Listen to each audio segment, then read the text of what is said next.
Good afternoon, everyone. I have the pleasure and honor of introducing Chris Rhodes, our closing keynote speaker. Chris Rhodes is the CEO of Asemake, a trusted thought leader on Native health issues with decades of equity-focused, strategic, and collaborative public health experience. Chris is focused on sustainable community-centered policy, systems, and research solutions through building authentic partnerships across tribal, academic, government, and philanthropic sectors for innovative, sustainable, and culturally grounded initiatives. So it's my pleasure to please welcome Chris Rhodes up to the stage for our keynote speaker.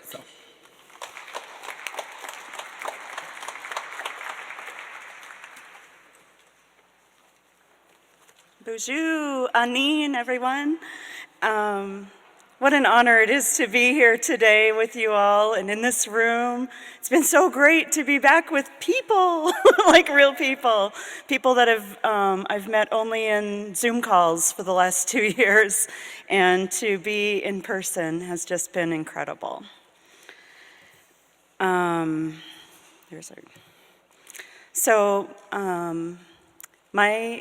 Indian name is Chikwe. I am an enrolled member of the Bad River Band of Lake Superior, Chippewa, born and raised on the Fond du Lac Reservation, where I'm a descendant. I have been working in tobacco control for, it feels like, 1,000,000 years. I'm definitely a dinosaur when it comes to the tobacco control field, and really excited about where we're at today and the focus of this conference. And I just want to thank the Conference Planning Committee for what a tremendous job they've done with putting this conference together with just the right focus. And I wanted to just start out, talking about, let me talk about tobacco relationship. And many of you know me as a tobacco educator, a researcher, or a public health professional. And like I said, I've dedicated more than 30 years of my career to improving tobacco outcomes for Native people.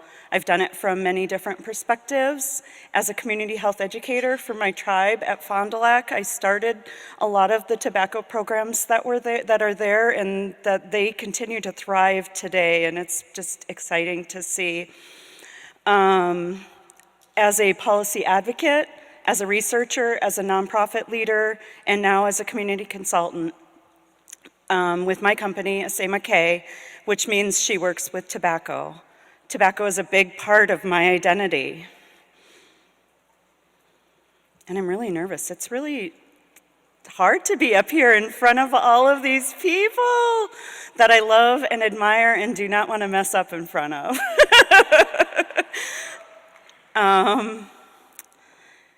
So tobacco is a big part of my identity, and yet that relationship is complicated, as they say on Facebook, right? I want to just share really, my personal story. I want to start out with that. And I grew up in a time when everyone smoked. I grew up in the 70s. Cigarettes were everywhere. There was not talk of traditional tobacco in my family or in my community that I ever saw. And I now know that that was a direct result of federal Indian policy that was meant to happen. My grandparents were sent to boarding schools to disconnect from our traditional ways. The Urban Indian Relocation Act meant our families moved into urban areas. Families were separated from culture, from language.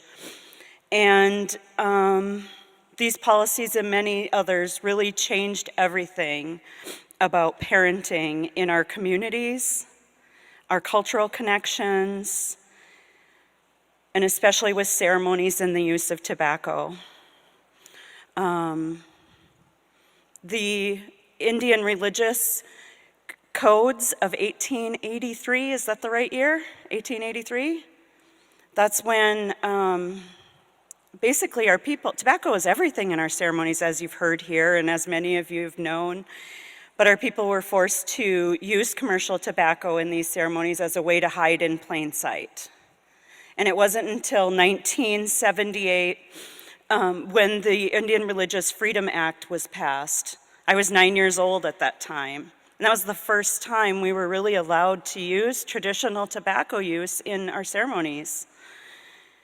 And before that time, it was really just done in private, the tobacco was done in private, and many families like mine stopped altogether. I smoked in high school. I thought I was cool, but I was never any good at it. And then when I was a student at UMD, I connected with folks, with some of our elders that really started to teach me our traditional tobacco use in a lot of our ceremonies. And it really began to change my relationship with tobacco, but it's taken decades, and it's work that I still do every day. I asked my dad and uncles questions about traditional tobacco, and they just didn't really want to talk about it. And I was really surprised when I first saw my dad use tobacco in a traditional way for the first time. So he had the knowledge all along, but just really wasn't wanting to pass that along. I'm excited to say that my continued learning and use of traditional tobacco makes my relationship with tobacco stronger, and changing these generational cycles doesn't happen overnight. It takes many small actions, bit by bit, as you all know. And we skip forward a generation, and traditional tobacco has always been a part of my children's lives. They are now young adults. We were just 2 buildings over on Sunday celebrating my youngest's graduation from the University of Minnesota. That's what they did during COVID while the rest of us sat home and did Zoom calls. They completed a bachelor's degree in Ojibwe language and are now fluent in the language, and I'm so proud and trying to keep up. But I want to say just, that they each have their own relationships with tobacco. They had a different starting place, thank goodness. But we're all working on this relationship, this complicated relationship. And so when I refer to traditional tobacco, well, I have a whole slide in here to talk about this. Everybody's talked about this. We all know this now, right? Even if you walked into this conference not knowing what traditional tobacco use is, you now know it deeply and intimately what this means. And for me, as an Anishinaabe woman, we call our tobacco asema, kinnikinnick, or Indian tobacco. Sometimes it contains tobacco with nicotine, and sometimes it doesn't contain any tobacco at all. But it's still used in the same way as a lot of other tribes. We use it as a connection with our Creator and as an offering to the spirits. Commercial tobacco, of course, is a different game. We know this as smokes, vape, chew, cigs, pipe tobacco. We know the challenges, and we've heard them in a lot of presentations. We know that we have high addiction rates that are 3 to 4 times the general population. We know that it's not often a priority in our communities in comparison to some of the other issues that we're fighting. I was just talking with somebody today about how hard it is to be the tobacco person in your tribal community, right? Anybody feel that? Like, it feels good to be amongst people here. A lot of times when you're the tobacco person in that community, you're the only one, and you're the tobacco person. I said they used to call me Tobacco Rhodes, which I thought was kind of endearing, and I was okay with being the tobacco person, but it is a lonely place sometimes. There often is limited leadership support when it comes to this work in tribal communities for economic and political reasons. And it's challenging because of the misguided or uninformed approaches from external partners or public health agencies that don't understand traditional tobacco use or sovereignty or our worldviews or priorities that lead to frustration on both ends and then just not wanting to work together at all. So although the commercial tobacco accounts for more deaths than any other product, legal or otherwise, we haven't overcome these challenges. We have to pay attention to what we are working on. Are we working on the real problem, or are we working on symptoms of a problem? And I want to say that commercial tobacco use in our communities is symptoms of a foundational problem, or some deep foundational problems. When we peel everything back, there's trauma. There's trauma of genocide, there's trauma of loss of language, culture, trauma of poverty, trauma of character of Native people, erasure of true Native representation today. And healing our trauma is at the foundation. It's the work that ultimately heals so many other symptoms that we face as a people. Step by step, day by day, many of us are healing our trauma.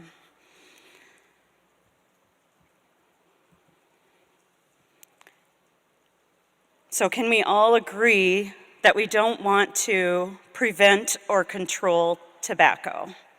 We learned that this last 2 days, right? Are we trying to prevent or control tobacco? We're not. Tobacco is our medicine. We need our tobacco front and center. Equity is the goal. And what tobacco means to my community is different than what it means in mainstream. Our people are seeking equity, and tobacco equity requires different connections, relationships, approaches for each of you and your communities, for us, and for our community partners. It's time for a reset in our terminology, in our action, and in our approaches. And I'm just, again, so excited that every single focus of this conference is on this focus of really looking to what tobacco truly means. How often mainstream funding and organizations and governments set up power differentials by inviting us to their table? For years, I was excited to get a seat at that table. I'm like, ooh, I finally am here, and to make the right connections and commitments. But looking back, it rarely resulted in real solutions for our people, because it was, and not because it was bad or that anyone had ill intentions, but because it was their table, it wasn't ours. It's not how we organized, and they weren't organizing for the same purpose that our community needed to organize for. So how exciting is it, again? How many times, somebody should keep track of how many times I'm saying how exciting it is that the focus of this conference is of what it is. Because this is where it's at. This is what we're talking about going forward. And it's leading to new opportunities for renewed learnings of dormant teachings that haven't gone away, but they've been asleep, like somebody said earlier. Spaces to openly share ideas and experiences to motivate and support one another. It's time for a reset focused on Indigenous-led movements. And it doesn't matter the topic. When Native people put our Indigenous knowledge systems at the core, we thrive, right? It doesn't matter if we're talking about food, or if we're talking about feeding our babies, if we're talking about moving, climate change. When we put our Indigenous knowledge systems at the center, we thrive, and more importantly, our people thrive. So the visions for the future, this is my call to action. I think this is my equation for everybody listening today. Whether you're Native or non-Native person working on these issues, it starts with this equation. And for me, trust means that you believe and trust that Native people have the solutions. In other words, don't come to our communities because of our problems, come to us because you believe we have the solution. Trust in our worldview, in our evidence and our teachings, even though they're likely to be different than what you're used to. Trust your ability to connect with one another around a common purpose. Trust in new relationships, and trust also means that we can share power, leadership, and a reciprocal relationship where we help each other. This is where we need to be making the investments.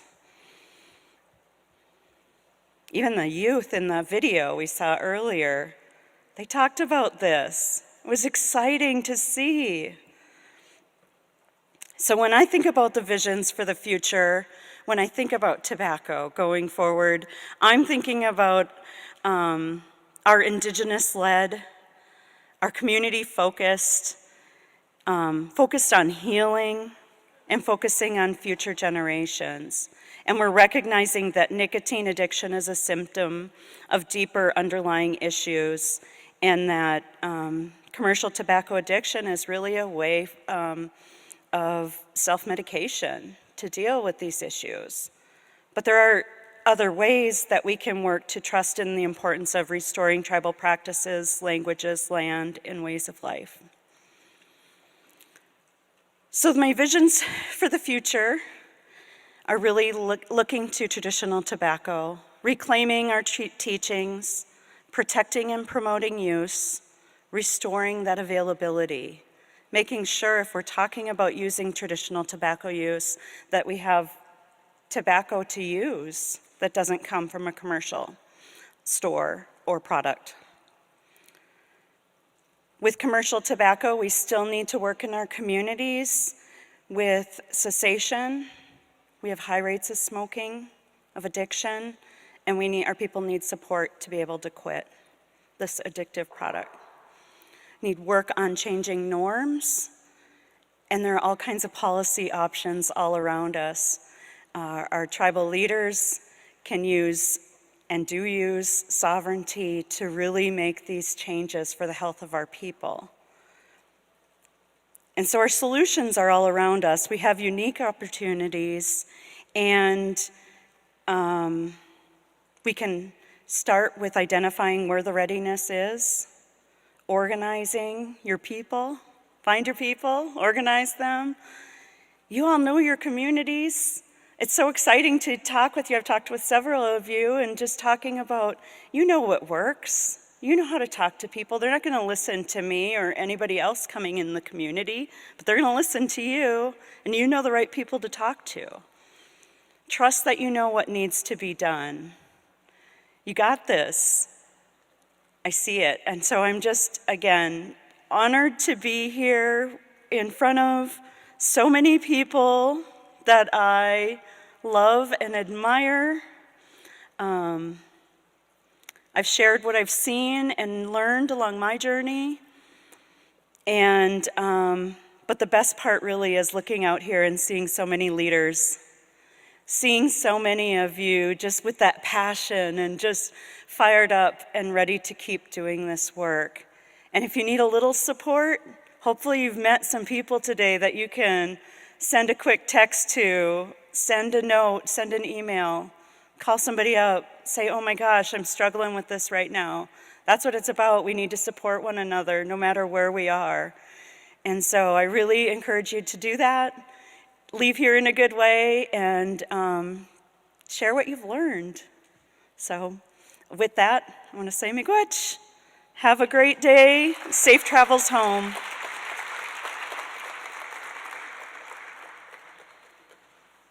Oh, I suppose any questions? I was ready to run off. Is that what you're about to say, Chris? Any questions?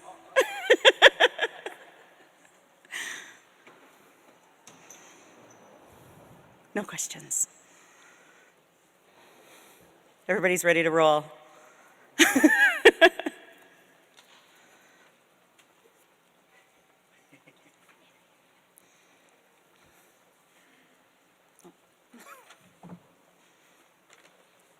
the heck? Trading spots here. Okay. So if we don't have any questions, we would just, really like to thank you for your words, and I always enjoy learning more from you as we grow through all of this journey together. But Coco and I would like to present you with a gift in honor of your time and sharing your wisdom with us. So.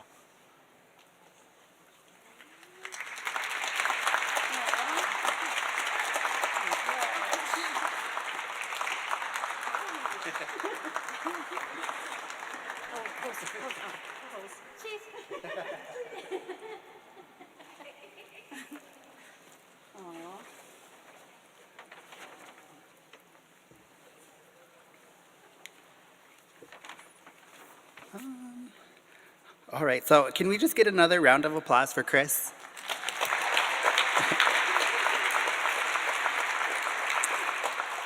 So as we wrap up today, I did want to share, on behalf of the National Tribal Tobacco Conference Planning Committee, I really want to sincerely thank you for all being here with us over these last 2 days.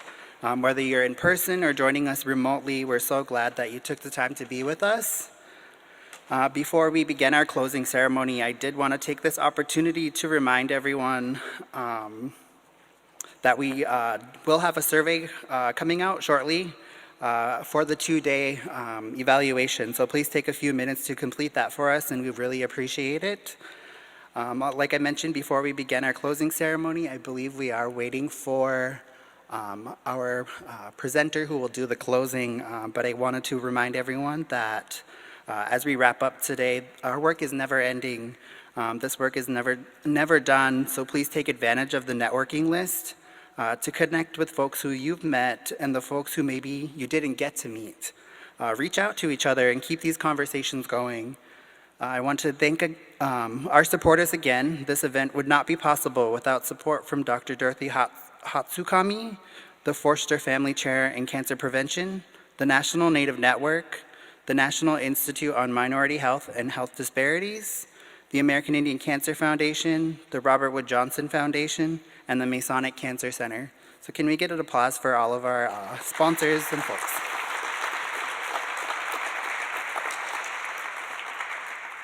Oh, Lissa, do you want to come up here?